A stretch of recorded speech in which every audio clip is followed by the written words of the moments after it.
Escuchar, rezar, discernir y decidir. Bueno, en primer lugar, en este día vamos a ponernos todos bajo el amparo, el cuidado de nuestra Madre del Cielo, en este caso de Nuestra Señora de Fátima. A ella le encomendamos esta jornada, a ella le pedimos que nos acerque su amor de madre y que también, como ella lo hizo a lo largo de su vida, nos acompañe para estar atentos a lo que hoy Dios nos propone.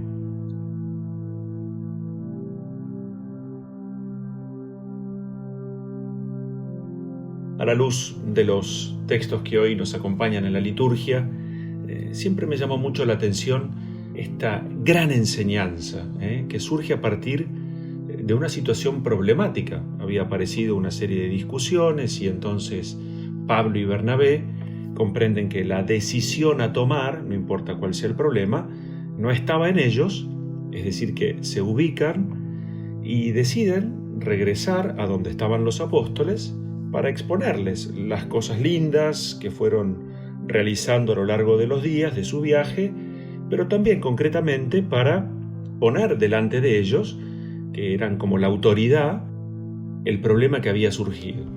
Entonces, insisto, no me quiero meter tanto en el problema cuanto en el modo de resolverlo, porque creo que esto es una pista muy linda para resolver nuestros conflictos y nuestros problemas. El Evangelio es, como buena noticia, también una escuela profunda de vida. De allí brotan innumerables enseñanzas y esto nos hace mucho bien. Entonces, aprovechar aquello que a la luz de la palabra Dios nos quiere proponer, bueno, es un camino, lo decía el mismo Señor, yo soy el camino. Bueno, este es un camino no solo posible, sino necesario a esa sed de felicidad que tenemos todos. Entonces, ¿qué hacen Pablo y Bernabé? Y fundamentalmente, ¿qué hacen los apóstoles cuando Pablo y Bernabé los van a ver? Lo primero que hacen los apóstoles es escuchar. Esta es una clave importante. Frente a cualquier problema, lo primero es escuchar. Esa disposición a la escucha en la cual nos tenemos que entrenar. Forma parte como del así llamado combate en la vida espiritual, ¿no es cierto?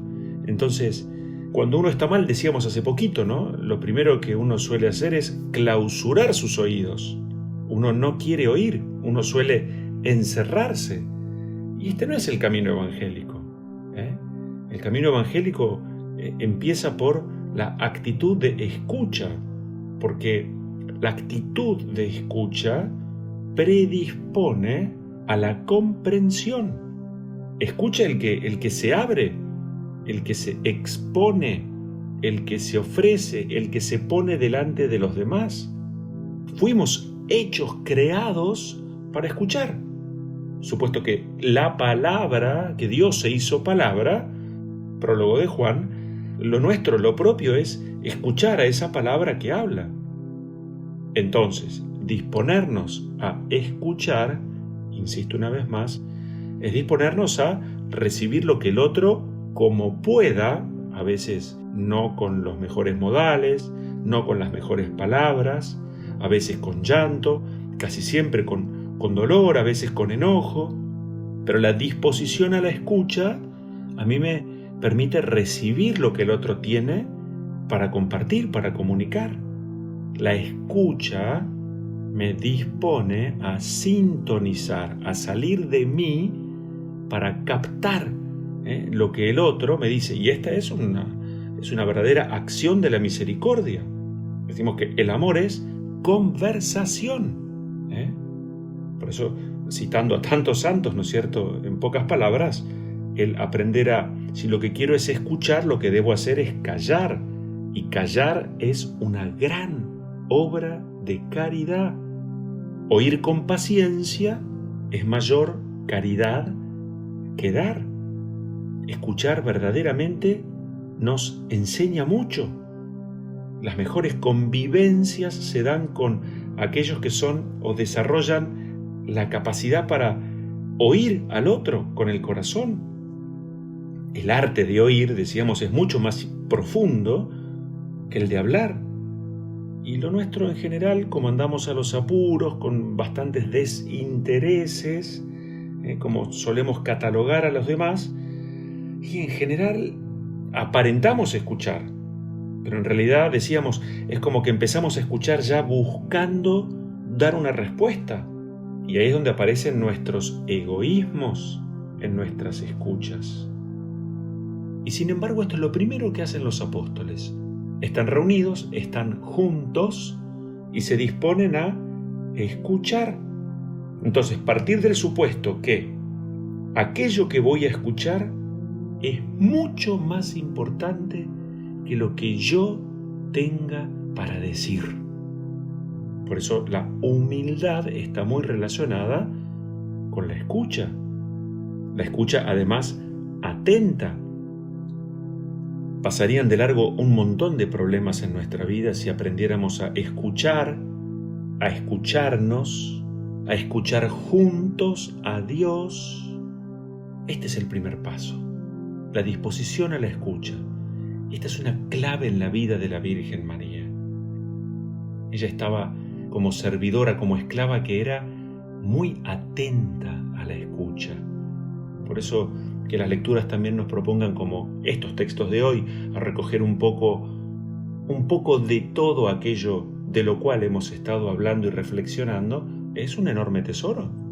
Entonces, como de lo que se trata es de poder dar una respuesta eficaz, lenta, prudente, madurada respecto a los problemas que tenemos que enfrentar en la vida, aprendamos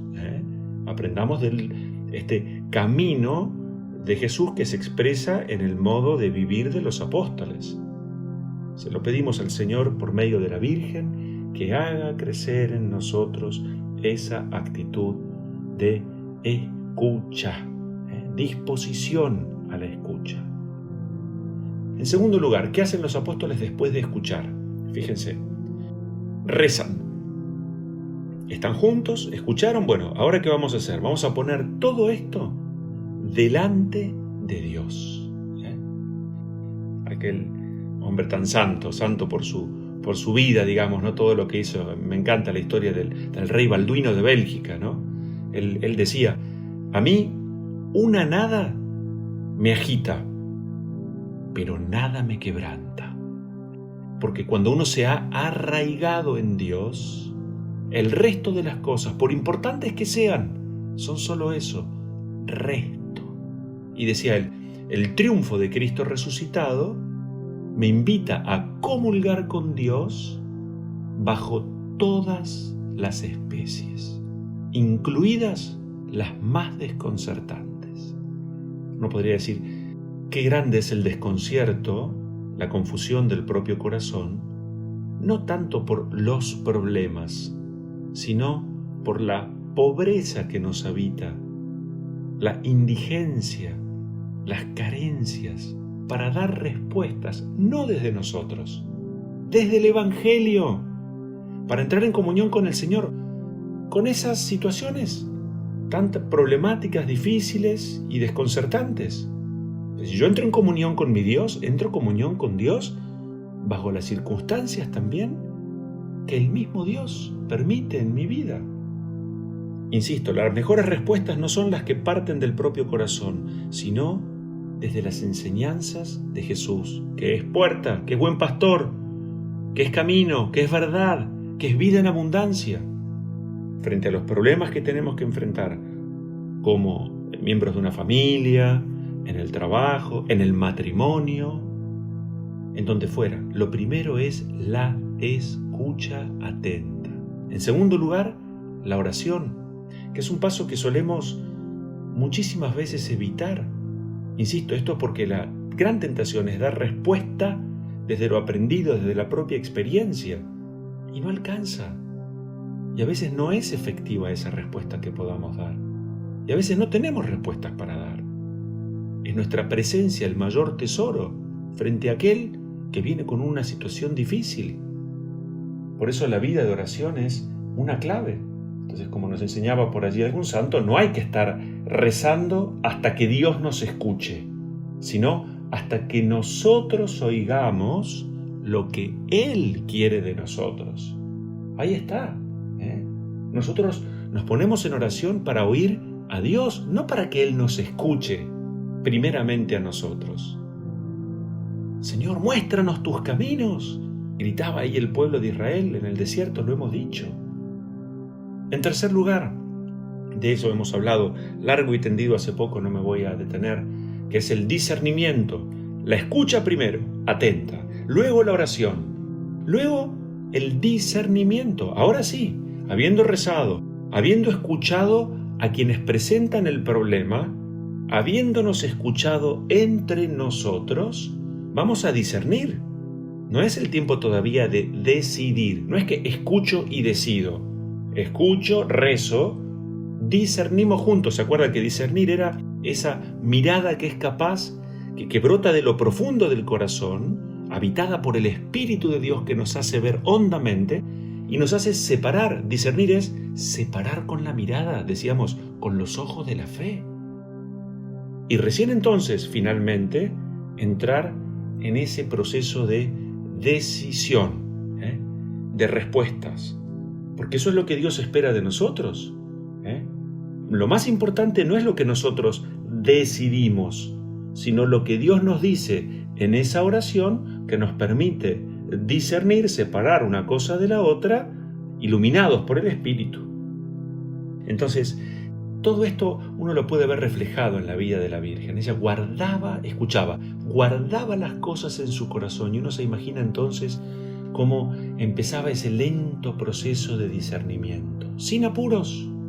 El Salmo lo dirá hoy, ¿no es cierto? El que permanece en mí y yo en él, vamos a contestar, es aquel que da fruto abundante. Permanecer en Dios, partir de Él para llegar a Él. El Evangelio, que nos habla de la vid y los sarmientos, de aceptar las podas, que son necesarias para poder dar más fruto. Tener bien en claro esto que a Jesús además lo dice acerca de sí mismo: sin mí nada pueden hacer.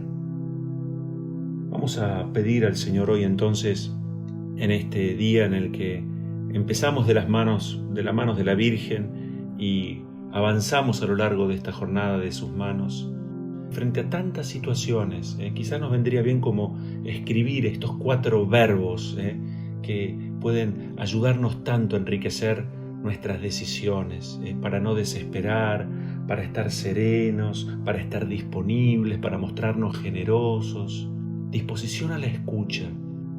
Hoy cuando llegue mi marido, cuando tenga que hablar con mi mujer, con este hijo, yo te escucho y lo hago atentamente. No estoy pensando en soluciones.